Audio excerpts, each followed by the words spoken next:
10 cosas increíbles que suceden cuando el Espíritu Santo entra en un creyente. Al final de este video vas a descubrir 10 transformaciones sobrenaturales que ocurren en el instante exacto en que el Espíritu Santo entra en tu vida. No estoy hablando de emociones pasajeras ni de experiencias místicas sin fundamento. Estoy hablando de cambios reales, documentados en la Escritura, que la mayoría de los cristianos desconoce por completo. Vamos a examinar 10 cosas increíbles que las Escrituras revelan sobre lo que pasa dentro de ti cuando el Espíritu de Dios toma residencia en tu ser.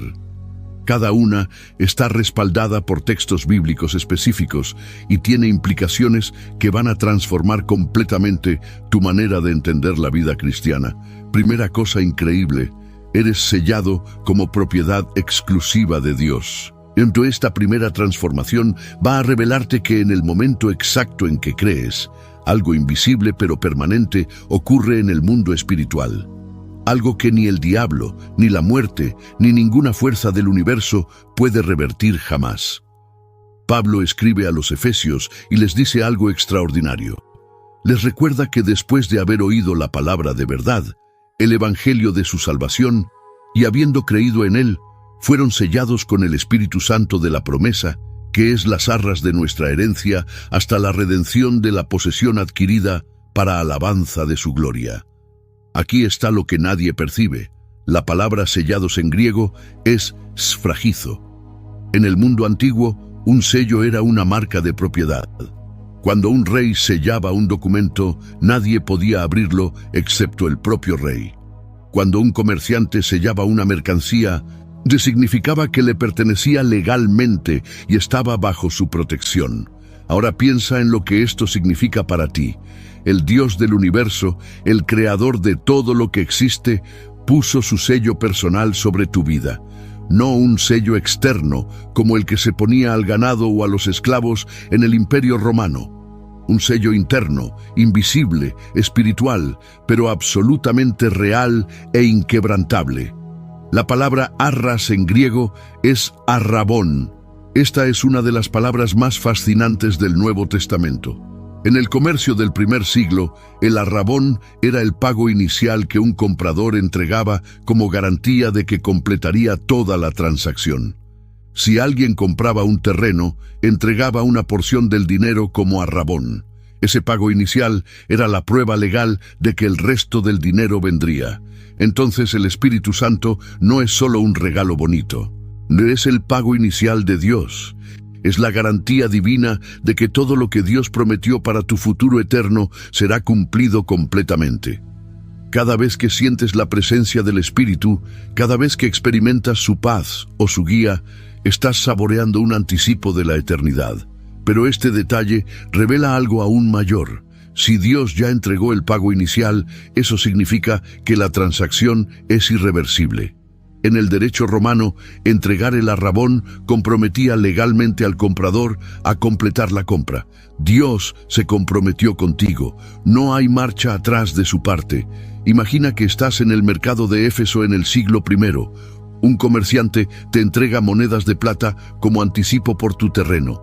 Esas monedas son la prueba de que el resto del pago viene en camino. Si alguien cuestiona la venta, tú muestras las monedas. El trato está hecho. Mira, así funciona el Espíritu Santo en tu vida. Él es la prueba viviente de que perteneces a Dios para siempre. Entonces, ser sellado con el Espíritu significa 3 cosas simultáneas. Primero, pertenencia. Eres propiedad de Dios. Segundo, seguridad. Nadie puede romper ese sello. Tercero, garantía. Todo lo prometido será cumplido. Esto nos dice que la salvación no depende de tu rendimiento, sino del compromiso de Dios contigo. Pero la segunda cosa increíble va a dejarte sin palabras, porque transforma completamente la manera en que ves tu propio cuerpo. Tu cuerpo se convierte en templo del Dios viviente. Esta segunda transformación va a probar que el mismo Dios que habitaba en el lugar santísimo del templo de Jerusalén, al que solo el sumo sacerdote podía acceder una vez al año, ahora vive dentro de ti permanentemente. Pablo les pregunta a los corintios algo que debió haberlos dejado en shock absoluto. Les dice: ¿O ignoráis que vuestro cuerpo es templo del Espíritu Santo, el cual está en vosotros, el cual tenéis de Dios, y que no sois vuestros? Porque habéis sido comprados por precio. Glorificad pues a Dios en vuestro cuerpo. Para entender la magnitud de esta declaración necesitas conocer el contexto. En el Antiguo Testamento, la presencia de Dios habitaba en el tabernáculo y después en el templo de Salomón. Ese templo era una estructura masiva construida con piedras de más de 5 metros de largo, revestido en oro puro, con más de 180,000 trabajadores durante 7 años. El lugar santísimo, donde reposaba la presencia de Dios, medía aproximadamente 9 metros de largo, 9 metros de ancho y 9 metros de alto. Un cubo perfecto forrado completamente en oro. Solo el sumo sacerdote podía entrar allí, solo una vez al año, en el día de la expiación, y solo después de un elaborado ritual de purificación. Aquí está lo que la mayoría de cristianos no procesa. Ese mismo Dios, cuya presencia era tan santa que un ser humano no purificado moría al tocarla, ahora habita dentro de tu cuerpo. No en un templo de piedra y oro, dentro de ti, en tu corazón, en tu ser interior, permanentemente. La palabra griega para templo que Pablo usa aquí es naos. Esta palabra no se refiere al complejo del templo en general, que sería hierón. Naos se refiere específicamente al santuario interior, al lugar santísimo. Pablo está diciendo que tu cuerpo no es simplemente el patio del templo ni el atrio exterior. Tu cuerpo es el lugar santísimo donde habita la presencia de Dios. Ahora piensa como un judío del siglo I escuchando esta carta de Pablo por primera vez. Toda tu vida te enseñaron que la presencia de Dios estaba contenida en un edificio específico en Jerusalén, que necesitabas sacerdotes, sacrificios, incienso y rituales para acercarte a Él. Y ahora este apóstol te dice que Dios vive dentro de tu cuerpo humano. ¿Puedes imaginar el impacto de esa revelación? Los rabinos enseñaban que cuando el templo fue destruido en el año 70 por los romanos, la presencia de Dios se retiró al cielo. Pero Pablo ya había explicado décadas antes que la presencia de Dios no necesitaba un edificio. Ya había encontrado un nuevo templo, los creyentes. Cada cristiano es un lugar santísimo ambulante, pero esto no es solo una verdad teológica bonita, tiene consecuencias prácticas enormes. Si tu cuerpo es templo del Espíritu Santo, entonces la manera en que tratas tu cuerpo importa. Lo que comes, lo que bebes, cómo descansas, qué haces con él. No porque Dios sea un policía controlador, sino porque su presencia sagrada habita ahí. Entonces, cuando el Espíritu entra en un creyente, su cuerpo pasa de ser una simple estructura biológica a ser el santuario más sagrado del universo. Esto nos dice que Dios valora tu cuerpo tanto que decidió vivir en él para siempre. Y la tercera cosa increíble es tan poderosa que literalmente cambió el curso de la historia humana. Recibes poder sobrenatural para ser testigo. Esta tercera transformación va a mostrarte por qué un grupo de pescadores analfabetos y cobradores de impuestos transformaron el mundo en una generación y cómo ese mismo poder está disponible para ti hoy. Las últimas palabras de Jesús antes de ascender al cielo fueron exactamente estas: pero recibiréis poder cuando haya venido sobre vosotros el Espíritu Santo, y me seréis testigos en Jerusalén, en toda Judea, en Samaria y hasta lo último de la tierra. La palabra poder en griego es dunamis. De esta palabra obtenemos dinamita, dinámico, dinamo. No es una fuerza pasiva, es poder explosivo, poder que transforma, poder que rompe cadenas, poder que derriba muros, poder que convierte cobardes en valientes y pecadores en santos. Pero aquí está el detalle que cambia todo. Jesús no dijo, recibiréis sabiduría o recibiréis conocimiento. Dijo, recibiréis poder, porque sabía que sus discípulos ya tenían 3 años de enseñanza directa de sus labios. Ya conocían las verdades del reino. Lo que les faltaba no era información, sino capacitación sobrenatural. Piensa en Pedro antes y después del Espíritu Santo. Antes de Pentecostés, Pedro negó a Jesús 3 veces frente a una sirvienta. Una simple muchacha lo intimidó tanto que juró no conocer a su maestro. Ese era Pedro sin el Espíritu, cobarde, inestable, impulsivo pero sin valentía real cuando importaba.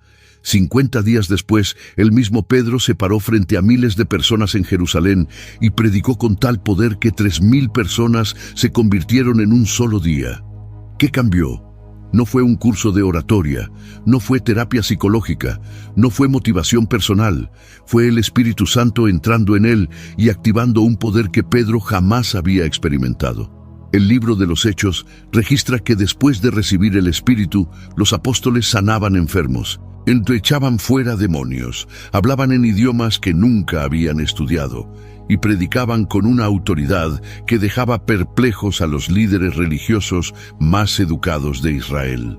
Hechos registra que cuando los miembros del Sanedrín vieron la valentía de Pedro y Juan y reconocieron que eran hombres sin letras y del vulgo, se maravillaban y les reconocían que habían estado con Jesús. Esa expresión sin letras es la palabra griega agramatoi, que significa sin educación formal. Estos hombres no habían asistido a las escuelas rabínicas, no tenían títulos, no tenían credenciales académicas, pero tenían algo que ningún título puede dar, el poder del Espíritu Santo. Ahora piensa como un sacerdote del Sanedrín en ese momento.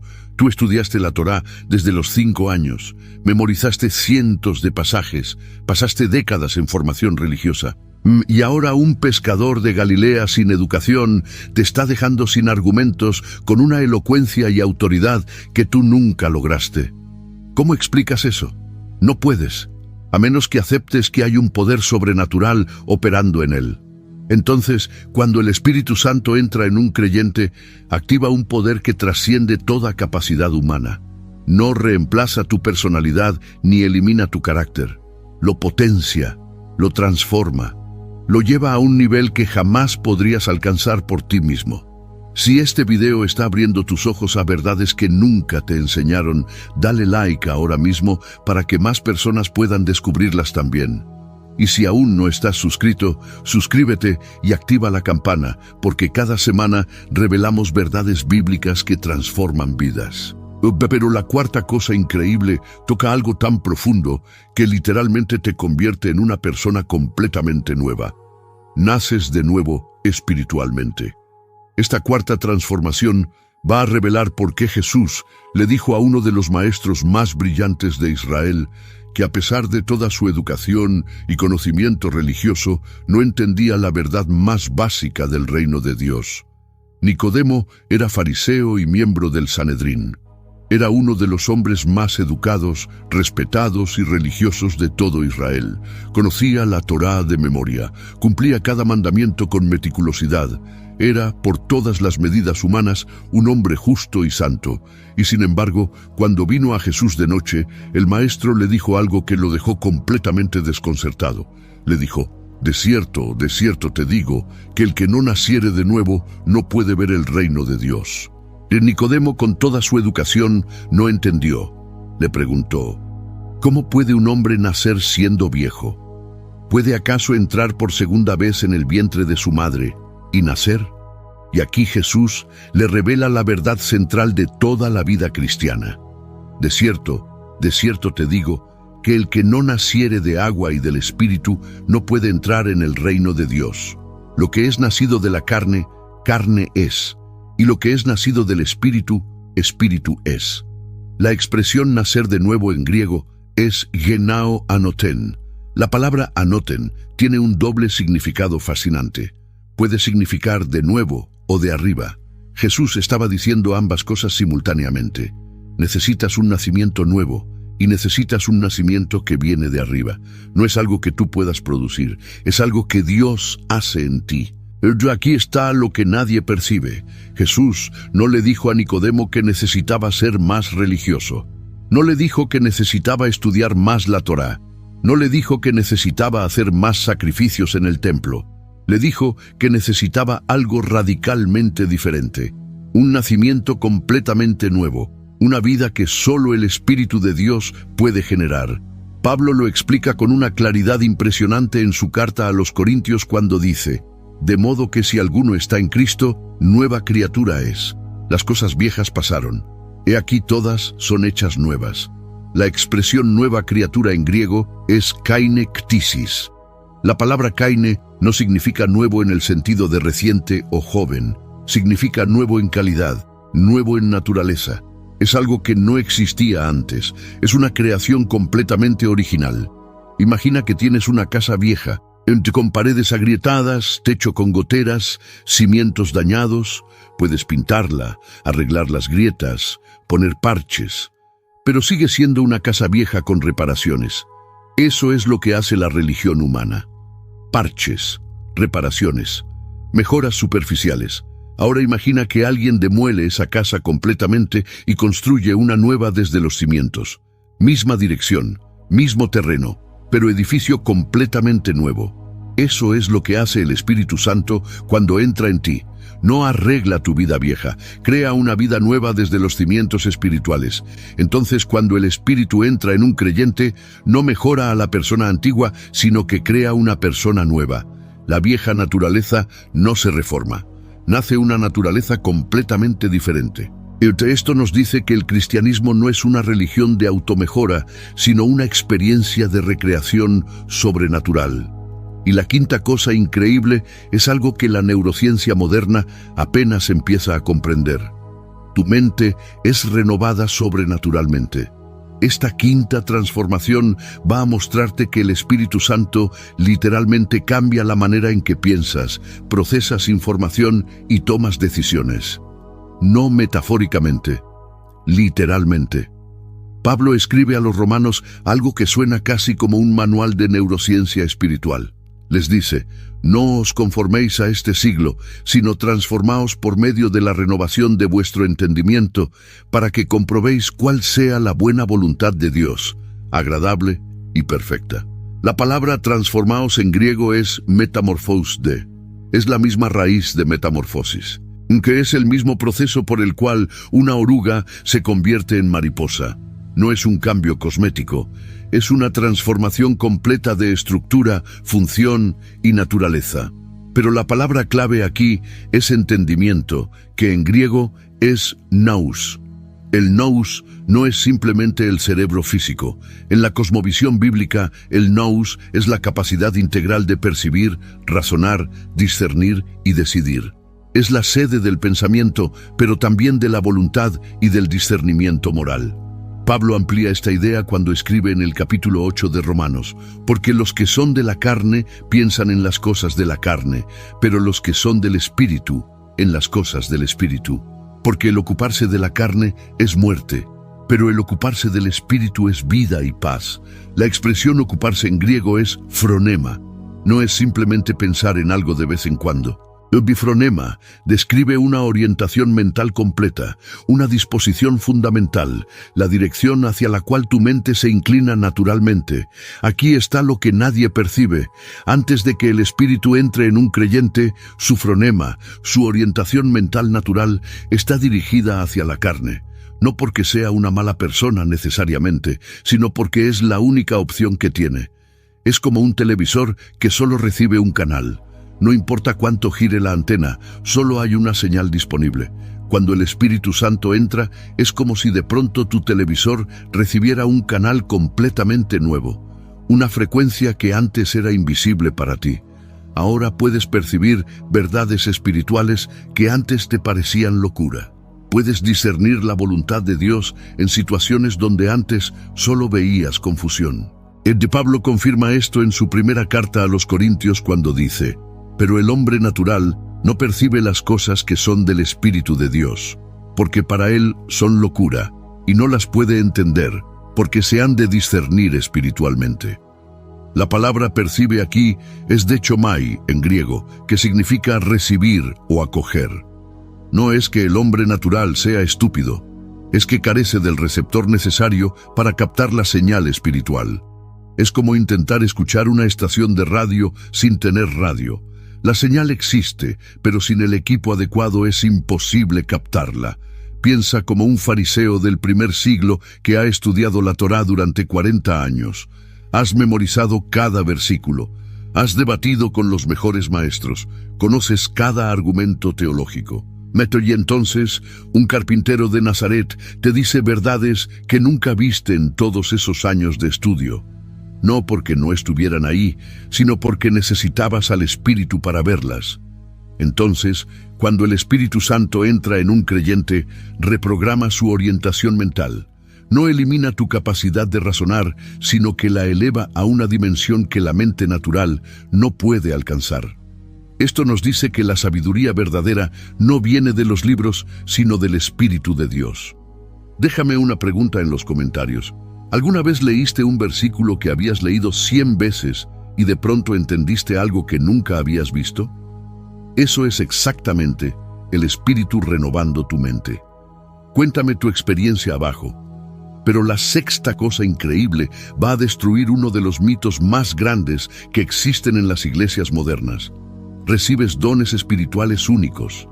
Esta sexta transformación va a probar que el Espíritu Santo no te deja desarmado cuando entras al servicio de Dios.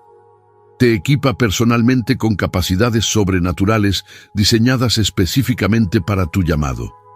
Pablo escribe a los Corintios: pero a cada uno le es dada la manifestación del Espíritu para provecho, porque a éste es dada por el Espíritu palabra de sabiduría, a otro palabra de ciencia según el mismo Espíritu, a otro fe por el mismo Espíritu, y a otro dones de sanidades por el mismo Espíritu.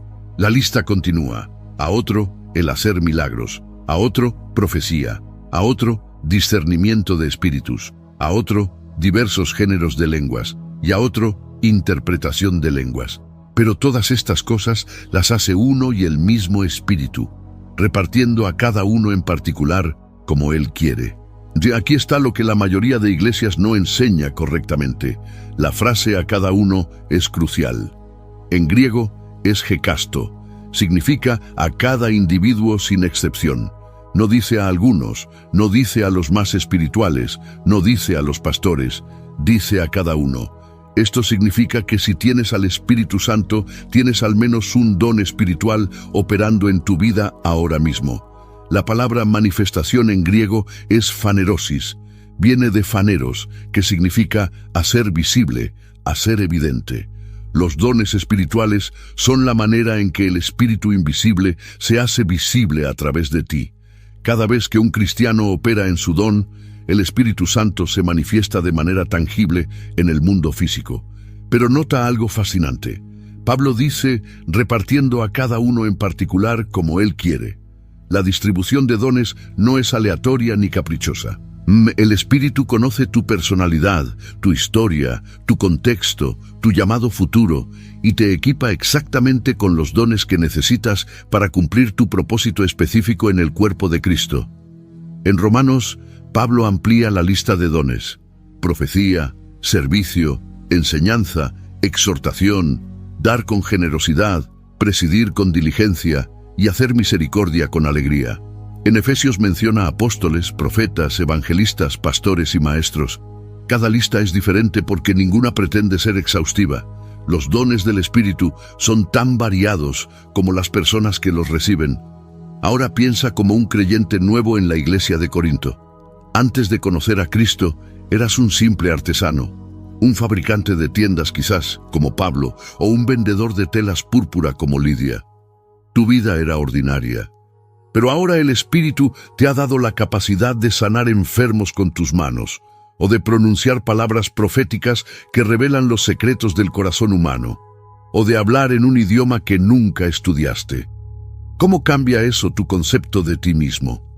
El mito que necesita ser destruido es este. Muchos cristianos creen que los dones espirituales eran solo para la iglesia primitiva y que ya cesaron. Pero el texto no pone fecha de caducidad. Pablo no dice estas cosas, las hace el Espíritu hasta el siglo IV. Dice estas cosas las hace uno y el mismo Espíritu. Presente continuo, sin límite temporal. Entonces, cuando el Espíritu Santo entra en un creyente, lo equipa con capacidades sobrenaturales específicas para su llamado único. No hay cristiano sin don, no hay creyente inútil en el cuerpo de Cristo. Esto nos dice que tu valor en el reino no depende de tus talentos naturales, sino de los dones que el Espíritu deposita en ti. Y la séptima cosa increíble es quizás la más liberadora de todas. Obtienes libertad real del dominio del pecado. Esta séptima transformación va a revelar que el Espíritu Santo rompe una cadena que te tenía esclavizado desde antes de nacer. Una cadena que ningún esfuerzo humano, ninguna terapia, ninguna religión podía romper. Pablo declara en Romanos: porque la ley del Espíritu de vida en Cristo Jesús me ha librado de la ley del pecado y de la muerte. La palabra librado en griego es eleuteró. Es un término legal que se usaba para la manumisión de esclavos. En el Imperio Romano, un esclavo podía ser liberado oficialmente mediante un acto legal llamado manumisio. El amo declaraba públicamente que el esclavo ya no le pertenecía. A partir de ese momento, el esclavo era legalmente libre. Pero aquí hay algo que muchos no entienden. El Imperio Romano tenía más de 60 millones de habitantes y se estima que entre un 25 y un 30% eran esclavos. Cuando Pablo escribió esta carta a los romanos, millones de personas sabían exactamente lo que significaba ser esclavo y lo que significaba ser liberado. No era metáfora para ellos, era realidad cotidiana. Cuando Pablo dice que la ley del Espíritu de vida te ha librado, está usando lenguaje legal preciso. Antes del Espíritu, estabas bajo el dominio legal del pecado. No podías no pecar. Tu naturaleza te obligaba. Era como un esclavo que no puede decidir no obedecer a su amo porque la ley le obliga. Pero ahora, es con el Espíritu dentro de ti, la ley cambió. Ya no estás bajo la jurisdicción del pecado, estás bajo una nueva ley, la ley del Espíritu de vida. Esto no significa que nunca pecarás, significa que el pecado ya no tiene autoridad legal sobre ti. Puedes elegir no pecar, antes no podías. Pablo lo aclara más adelante en el mismo capítulo cuando dice: porque si vivís conforme a la carne, moriréis, mas si por el Espíritu hacéis morir las obras de la carne, viviréis. La expresión hacéis morir en griego es tanatute. Es un verbo activo, no es algo que sucede automáticamente, es algo que tú haces con el poder del Espíritu. El Espíritu te da la capacidad, pero tú ejerces la decisión. Es una colaboración sobrenatural. El Espíritu provee el poder, tú provees la voluntad. Imagina que eres un esclavo en Roma durante el siglo I. El de tu amo te obliga a trabajar 18 horas diarias en una mina. No tienes opción, no puedes decir no, pero un día el emperador firma tu acta de manumisión. A partir de ese momento, tu amo ya no tiene poder legal sobre ti. ¿Podrías volver voluntariamente a la mina? Sí, pero ya no estás obligado. La cadena se rompió. Así funciona la libertad del Espíritu. El pecado sigue existiendo, la tentación sigue llamando, pero la cadena que te obligaba a obedecer fue rota legalmente por la ley del Espíritu de vida. Ahora tienes una opción real. Antes solo tenías una ilusión de opción. Entonces, cuando el Espíritu Santo entra en un creyente, rompe la cadena legal del pecado y te transfiere a una nueva jurisdicción espiritual. Ya no eres esclavo, eres libre. De esto nos dice que la lucha contra el pecado no se gana con fuerza de voluntad, sino con el poder del Espíritu que habita en ti. Si esta verdad sobre tu libertad en Cristo te impactó, dale like a este video ahora. Ese simple gesto ayuda a que el algoritmo muestre este mensaje a miles de personas que necesitan escucharlo hoy.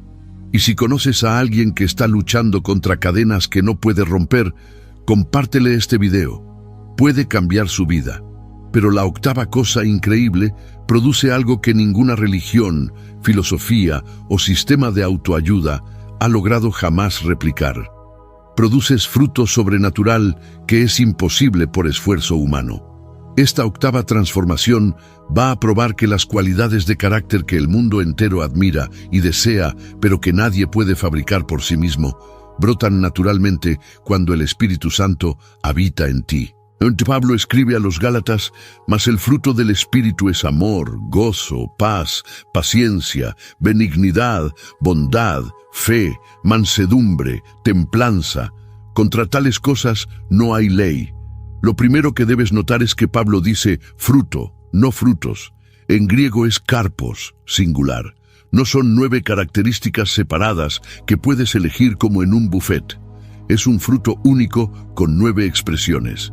Cuando el Espíritu produce fruto en ti, produce todo el paquete completo. No puedes tener amor sin paciencia ni gozo sin mansedumbre. Lo segundo es la palabra produce. Pablo no dice, esfuérzate por lograr amor, gozo y paz. Dice que es fruto del Espíritu. Un árbol de manzanas no se esfuerza por producir manzanas. Las produce naturalmente porque es su naturaleza. De la misma manera, cuando el Espíritu habita en ti, estas cualidades brotan naturalmente como consecuencia de su presencia. Pero aquí está el contraste devastador. Justo antes de mencionar el fruto del Espíritu, Pablo enumera las obras de la carne: adulterio, fornicación, inmundicia, lascivia, idolatría, hechicerías, enemistades, pleitos, celos, iras, contiendas, disensiones, herejías, envidias, homicidios, borracheras, orgías y cosas semejantes a estas. Nota la diferencia. Las de la carne son obras. Las del Espíritu son fruto. Las obras requieren esfuerzo humano. El fruto requiere conexión con la fuente. Un árbol conectado a la tierra y al agua produce fruto sin esfuerzo. Un árbol cortado de la raíz no produce nada por más que se esfuerce. La palabra amor en griego es agape. Este tipo de amor no existía como concepto antes del cristianismo. Entre los griegos tenían eros para el amor romántico, filia para la amistad y storge para el afecto familiar. Pero agape es un amor que da sin esperar nada a cambio. Un amor que ama incluso al enemigo. Un amor que es imposible de producir por voluntad humana. Solo el Espíritu lo genera. La palabra gozo es chara en griego. No es felicidad circunstancial. La felicidad depende de lo que te pasa. El chara es un gozo profundo que existe independientemente de las circunstancias. Pablo escribió sobre este gozo desde una prisión romana donde estaba encadenado. Si el gozo dependiera de las circunstancias, Pablo debería haber estado deprimido, pero estaba gozoso, porque el chara viene del Espíritu, no de la situación. La palabra paz es eirene, equivalente al hebreo shalom. No es simplemente ausencia de conflicto. Shalom significa plenitud, integridad, bienestar completo en todas las dimensiones de tu ser. Es una paz tan profunda que Jesús la describió como mi paz os doy, no como el mundo la da. Una paz diferente, sobrenatural, incomprensible para la mente natural. Piensa ahora en un estoico romano del siglo I. Los filósofos estoicos enseñaban la apateia, la ausencia de pasiones. Intentaban lograr paz interior, eliminando las emociones. Disciplina extrema, control total. Y después de décadas de práctica, los mejores estoicos lograban una especie de calma fría y distante, pero no gozo. No amor, no esperanza, solo control. Ahora compara eso con un cristiano del siglo I que acaba de recibir al Espíritu Santo. Sin años de entrenamiento filosófico, sin disciplina estoica, este creyente experimenta un amor, un gozo y una paz que el mejor filósofo no podía alcanzar en toda una vida de práctica. ¿La diferencia? No es esfuerzo humano, es fruto sobrenatural del Espíritu. Entonces, cuando el Espíritu Santo entra en un creyente, produce automáticamente cualidades de carácter que son imposibles de fabricar humanamente. El carácter cristiano no es el resultado de disciplina moral, sino de la presencia viva del Espíritu. Esto nos dice que tratar de ser bueno sin el Espíritu es como intentar que un árbol muerto dé frutos. Y la novena cosa, increíble, transforma tu relación con Dios de una manera que habría sido considerada blasfemia en el Antiguo Testamento. Obtienes acceso directo al Padre y el derecho de llamarlo Papá. Esta novena transformación va a revelar que el Espíritu Santo no solo te da poder y dones, sino que cambia fundamentalmente tu identidad. Ya no eres siervo, eres hijo. Y tienes el derecho legal de dirigirte al Creador del universo con la intimidad de un niño que habla con su papá. Pablo escribe a los romanos: pues no habéis recibido el espíritu de esclavitud para estar otra vez en temor, sino que habéis recibido el espíritu de adopción, por el cual clamamos, Abba, Padre. El Espíritu mismo da testimonio a nuestro espíritu de que somos hijos de Dios. La palabra Abba es arameo. Era la palabra que los niños pequeños usaban para dirigirse a sus padres. Es el equivalente de papá en español. No es formal, no es distante, es íntimo, es tierno, es confiado. Y en el judaísmo del siglo I, nadie, absolutamente nadie, se atrevía a dirigirse a Dios con esa palabra. Los rabinos usaban fórmulas elaboradas para dirigirse a Dios. Adonai Elohenu, Melech Haolam. Señor, Dios nuestro, Rey del universo. Cada oración seguía protocolos estrictos de reverencia. La idea de llamar a Dios Abba habría sido considerada una falta de respeto intolerable, pero Jesús mismo usó esta palabra en el momento más intenso de su vida. En el jardín de Getsemaní, agonizando ante la inminencia de la cruz, Marcos registra que Jesús dijo: Abba, Padre, todas las cosas son posibles para ti. Aparta de mí esta copa, mas no lo que yo quiero, sino lo que tú. Y ahora Pablo dice que el mismo Espíritu que permitió a Jesús clamar Abba, te permite a ti hacer exactamente lo mismo. No porque te lo hayas ganado, no porque seas suficientemente santo, sino porque el Espíritu de adopción te ha dado una nueva identidad. Ya no eres extraño, eres familia. La palabra adopción en griego es huiotesia. En el derecho romano, la adopción era un acto legal extraordinariamente poderoso. Un hijo adoptado recibía todos los derechos del hijo natural. Todas sus deudas anteriores quedaban canceladas. Toda su vida pasada era legalmente borrada. Era, ante la ley, una persona completamente nueva con un nuevo padre, un nuevo nombre y una nueva herencia. Aquí está lo que la mayoría de cristianos no comprende.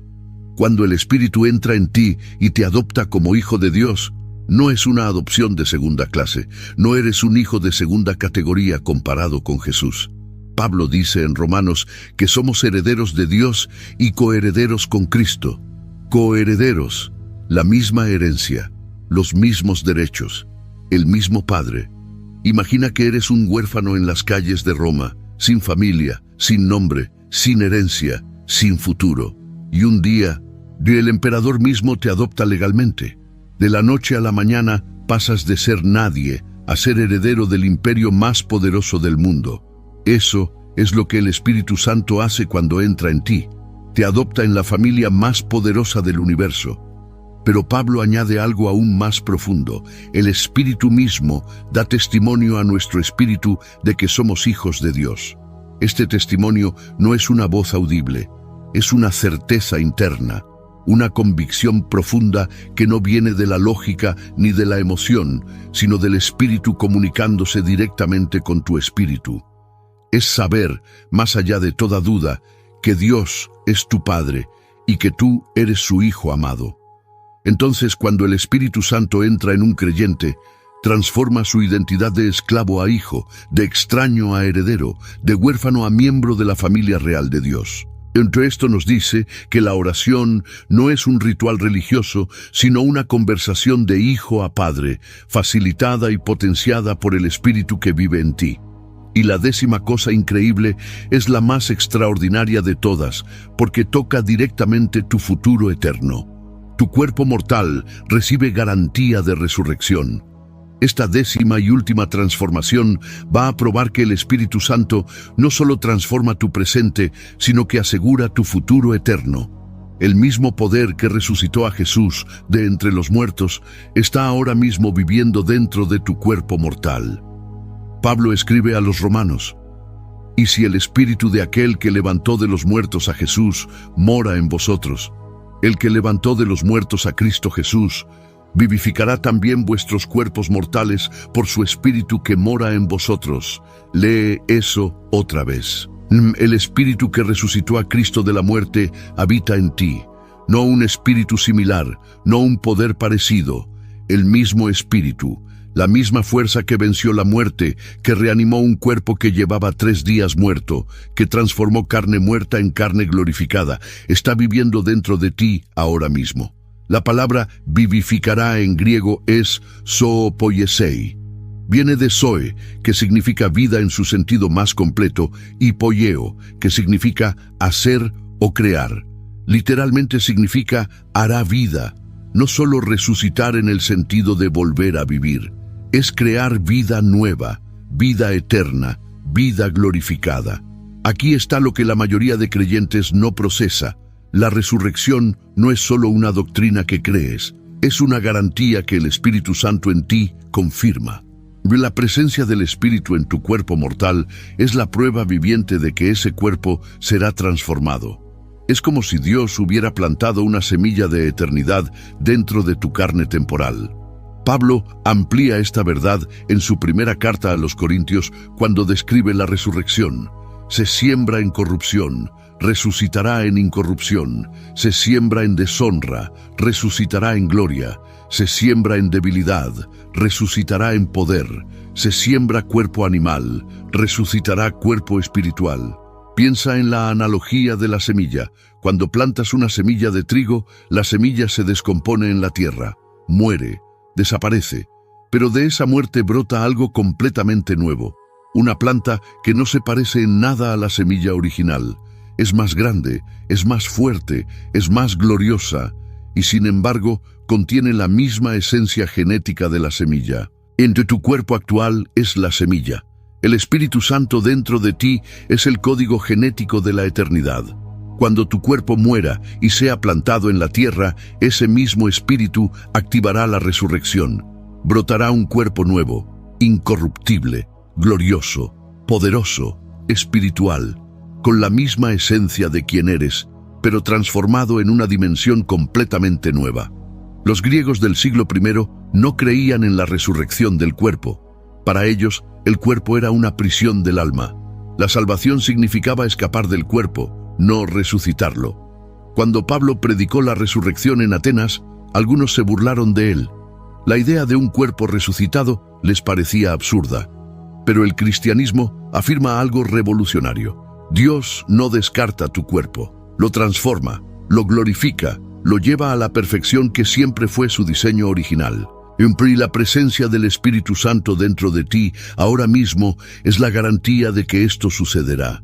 Ahora piensa como un creyente anciano del siglo I. Tu cuerpo está deteriorado. La artritis limita tus movimientos. Tu vista se nubla. Tus fuerzas disminuyen cada día.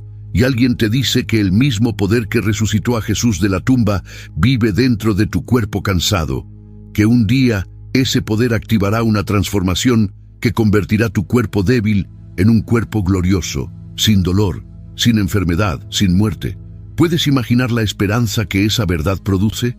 Entonces, cuando el Espíritu Santo entra en un creyente, planta dentro de su cuerpo mortal la semilla de la resurrección eterna. Tu cuerpo ya no es simplemente carne temporal destinada al polvo. Es un recipiente que contiene el poder de la vida eterna. Esto nos dice que la muerte no es el fin, sino la transición hacia la versión definitiva de ti mismo. Basado en las 10 cosas increíbles que acabamos de examinar, ahora entiendes lo que realmente sucede cuando el Espíritu Santo entra en un creyente. No es una experiencia mística vaga, ni una emoción pasajera que se desvanece el lunes por la mañana. Primera cosa increíble: eres sellado como propiedad exclusiva de Dios, con una garantía que ninguna fuerza puede romper. Segunda cosa increíble: tu cuerpo se convierte en el templo del Dios viviente, el nuevo lugar santísimo. Tercera cosa increíble: recibes poder sobrenatural que transforma pescadores en predicadores y cobardes en valientes. Cuarta cosa increíble: naces de nuevo espiritualmente con una naturaleza completamente nueva. Quinta cosa increíble: tu mente es renovada para percibir verdades que la mente natural no puede captar. Sexta cosa increíble: recibes dones espirituales únicos diseñados para tu llamado específico. Séptima cosa increíble: obtienes libertad real del dominio legal del pecado. Octava cosa increíble: produces frutos sobrenatural que ningún esfuerzo humano puede fabricar. Novena cosa increíble: obtienes acceso directo al Padre con el derecho de llamarlo Abba, Papá. Décima cosa increíble: tu cuerpo mortal recibe la garantía de resurrección eterna. Cuando conectas estas 10 transformaciones, ves un patrón asombroso. El Espíritu Santo no viene a hacer pequeños ajustes en tu vida, viene a revolucionarlo absolutamente todo. Tu identidad, tu mente, tu poder, tu libertad, tu carácter, tu relación con Dios y tu destino eterno. Entre todo cambia cuando Él entra. Pero conocer estas 10 verdades no es simplemente acumular conocimiento teológico ni satisfacer curiosidad bíblica. Es entender que si eres creyente, ahora mismo, mientras escuchas estas palabras, el Espíritu de Dios habita dentro de ti. Ese mismo Espíritu que creó el universo, que resucitó a Cristo, que transformó a los apóstoles, está viviendo en tu interior. La pregunta no es si el Espíritu está en ti. Si has creído en Cristo, Él está ahí. La pregunta es si estás viviendo consciente de su presencia, si estás cooperando con su obra, si estás activando los dones que depositó en ti, si estás permitiendo que su fruto brote en tu carácter. Muchos cristianos viven como si el Espíritu fuera un invitado silencioso que se sienta en una esquina de tu vida sin hacer nada. Pero según todo lo que hemos visto en las Escrituras, el Espíritu es el agente más activo, más poderoso y más transformador que existe en el universo, y vive dentro de ti. Tal vez mientras escuchabas, te diste cuenta de que has estado viviendo por debajo de tu privilegio espiritual, que has intentado producir fruto sin conexión a la fuente, que has luchado contra el pecado con fuerza de voluntad cuando tenías acceso al poder del Espíritu, que has orado como esclavo cuando tienes derecho de orar como hijo. La buena noticia es que el Espíritu no te ha abandonado, sigue sellado dentro de ti, sigue produciendo fruto, sigue intercediendo por ti, sigue renovando tu mente. Todo lo que necesitas hacer es reconocer su presencia, rendir tu voluntad a su guía y cooperar con su obra diaria en tu vida. Si llegaste hasta aquí, significa que este contenido tocó algo profundo en ti. Suscríbete al canal si aún no lo has hecho, porque esto es solo el principio. Tenemos mucho más por descubrir juntos en la palabra de Dios. Si estas 10 verdades sobre el Espíritu Santo transformaron tu comprensión de la vida cristiana, deja un comentario respondiendo: ¿cuál de las 10 cosas increíbles más impactó tu vida y por qué? Y si quieres seguir descubriendo verdades bíblicas que la mayoría de los cristianos desconoce, haz clic en el próximo video que aparece en tu pantalla ahora. Bendiciones para ti y tu familia.